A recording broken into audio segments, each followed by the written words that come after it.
పర్యావరణ పరిరక్షణే మనందరి బాధ్యత.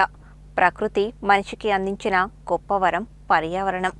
ఈ పర్యావరణ పరిరక్షణ దినోత్సవం సందర్భంగా మనమందరం ప్రకృతిని ప్రేమించి, సంరక్షించి పర్యావరణ పరిరక్షణకు కృషి చేయాలని సంకల్పిద్దాం. పర్యావరణ పరిరక్షణ దినోత్సవం సందర్భంగా కథనం. మానవ జీవితం ప్రకృతితో విడదీయరాని సంబంధాన్ని కలిగి ఉంది. మనిషికి కావలసిన ఆహారం, నీరు, ఆక్సిజన్తో పాటు అనేక సహజ వనరులు పర్యావరణం నుండే లభిస్తున్నాయి. అందువల్ల పర్యావరణాన్ని కాపాడుకోవడం ప్రతి మనిషి ప్రాథమిక బాధ్యత.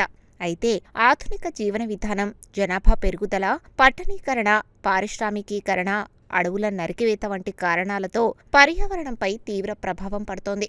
అభివృద్ధి పేరుతో ప్రకృతి వనరులను విచక్షణారహితంగా వినియోగించడం వల్ల వాతావరణంలో అనేక మార్పులు చోటు చేసుకుంటున్నాయి.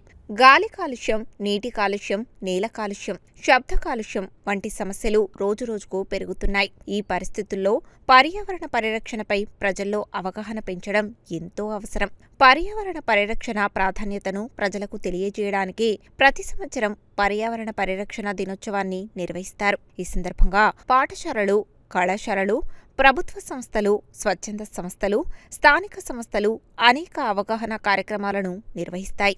విద్యార్థులతో ర్యాలీలు, వ్యాసరచన, వక్తృత్వం, చిత్రలేఖనం, నినాదాల పోటీలు, మొక్కలు నాటే కార్యక్రమాలు నిర్వహిస్తారు. ఈ కార్యక్రమాల ముఖ్య ఉద్దేశం ప్రజలకు ఒక విషయాన్ని స్పష్టంగా తెలియజేయడం. ప్రకృతి మన కోసం మాత్రమే కాదు, భవిష్యత్తు తరాల కోసం కూడా ఉంది.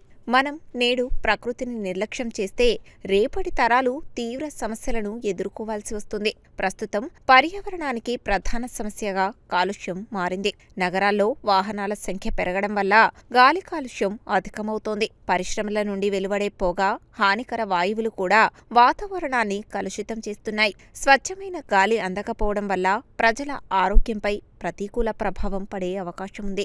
అదేవిధంగా నదులు, చెరువులు, కాలువల్లో చెత్తను వేయడం, పరిశ్రమల వ్యర్థాలను నీటిలోకి విడుదల చేయడం వల్ల నీటి వనరులు కలుషితమవుతున్నాయి. నీటి కాలుష్యం వల్ల మనుషులతో పాటు జలచరాలు కూడా నష్టపోతున్నాయి. భవిష్యత్తులో స్వచ్ఛమైన నీటి కొరత ఏర్పడకుండా ఉండాలంటే నీటి వనరులను ఇప్పటి నుండే సంరక్షించాలి.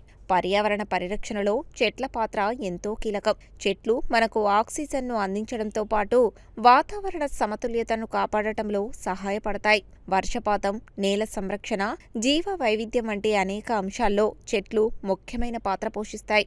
అనేక పక్షులు, జంతువులకు చెట్లు నివాస ప్రాంతాలుగా ఉంటాయి. అయితే రహదారులు, భవనాలు, పరిశ్రమలు, ఇతర నిర్మాణాల కోసం పెద్ద సంఖ్యలో చెట్లను నరికివేస్తున్నారు. అడవులు తగ్గిపోవడం వల్ల అనేక జీవజాతులు తమ సహజ నివాసాలను కోల్పోతున్నాయి. అందువల్ల ఒక చెట్టు నరికితే కనీసం 2 చెట్లు నాటాలి అనే బాధ్యతాయుతమైన ఆలోచన ప్రతి ఒక్కరిలో పెరగాలి. పర్యావరణానికి మరో పెద్ద సమస్య ప్లాస్టిక్ వ్యర్థాలు. ప్లాస్టిక్ వస్తువులను విచక్షణారహితంగా ఉపయోగించడం వల్ల చెత్త సమస్య పెరుగుతోంది. ప్లాస్టిక్ సులభంగా ప్రకృతిలో కలిసిపోకపోవడం వల్ల నేల, నీరు, జంతుజాలంపై దాని ప్రభావం ఎక్కువగా ఉంటుంది. అందువల్ల అవసరం లేని ప్లాస్టిక్ వస్తువుల వినియోగాన్ని తగ్గించాలి. బట్ట సంచులు, పునర్వినియోగపరచగల వస్తువులను ఉపయోగించే అలవాటు చేసుకోవాలి. చెత్తను రోడ్లపై, కాలువల్లో, నీటి వనరుల్లో పడేయకుండా సరైన విధంగా పారవేయాలి. నీరు లేకుండా జీవం లేదు. భూమిపై నీరు విస్తారంగా ఉన్నప్పటికీ మనకు నేరుగా ఉపయోగపడే స్వచ్ఛమైన నీటి వనరులు పరిమితంగా ఉన్నాయి. అందువల్ల నీటిని వృధా చేయకుండా పొదుపుగా వినియోగించాలి. వర్షపు నీటిని సంరక్షించడం, చెరువులు మరియు కుంటలను కాపాడటం, భూగర్భ జలాలను విచక్షణ లేకుండా వినియోగించకపోవడం వంటి చర్యలు చేపట్టాలి. ప్రతి ఇంట్లోనూ నీటి వృధాను తగ్గించే అలవాట్లు పెంపొందించాలి. చిన్న చిన్న పొదుపులు కలిపితే పెద్ద మార్పు సాధ్యమవుతుంది.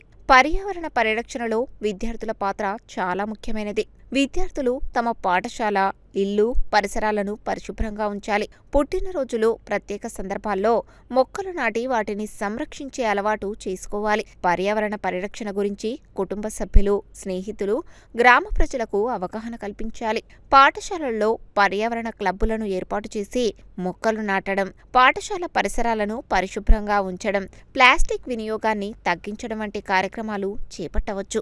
విద్యార్థుల్లో చిన్న వయస్సు నుండే పర్యావరణంపై బాధ్యత పెంచితే భవిష్యత్తులో మంచి ఫలితాలు సాధించవచ్చు. పర్యావరణ పరిరక్షణ కేవలం ప్రభుత్వాల బాధ్యతే కాదు, ప్రభుత్వాలు చట్టాలు రూపొందించి పర్యావరణ పరిరక్షణ కార్యక్రమాలను అమలు చేయగలవు. కానీ ప్రజల సహకారం లేకుండా అవి పూర్తిగా విజయవంతం కావు. ప్రతి వ్యక్తి తన వంతు బాధ్యతను నిర్వర్తించాలి. చెత్తను సక్రమంగా పారవేయడం, చెట్లను సంరక్షించడం, నీటిని పొదుపు చేయడం, విద్యుత్ను వృధా చేయకపోవడం, ప్లాస్టిక్ వినియోగాన్ని తగ్గించడం, ప్రజా రవాణాను వీలైనంత వరకు ఉపయోగించడం వంటి చిన్న చిన్న చర్యల ద్వారా పర్యావరణానికి ఎంతో మేలు చేయవచ్చు. పర్యావరణ పరిరక్షణ దినోత్సవం కేవలం ఒకరోజు జరుపుకునే కార్యక్రమంగా మిగిలిపోకూడదు. పర్యావరణాన్ని కాపాడే బాధ్యత ప్రతిరోజు మన జీవన విధానంలో భాగం కావాలి. మనం ప్రకృతిని రక్షిస్తే ప్రకృతి మనల్ని రక్షిస్తుంది. స్వచ్ఛమైన గాలి, పరిశుభ్రమైన నీరు, పచ్చని చెట్లు, ఆరోగ్యకరమైన వాతావరణం మన భవిష్యత్తు తరాలకు అందించాల్సిన అమూల్యమైన సంపద. పర్యావరణ పరిరక్షణ ప్రతి ఒక్కరి బాధ్యతగా మారినప్పుడే మన భూమి మరింత పచ్చగా, పరిశుభ్రంగా, ఆరోగ్యకరంగా మారుతుంది. అందుకే ఈ పర్యావరణ పరిరక్షణ దినోత్సవం సందర్భంగా మనమందరం ప్రకృతిని ప్రేమించి, సంరక్షించి పర్యావరణ పరిరక్షణకు కృషి చేయాలని సంకల్పిద్దాం.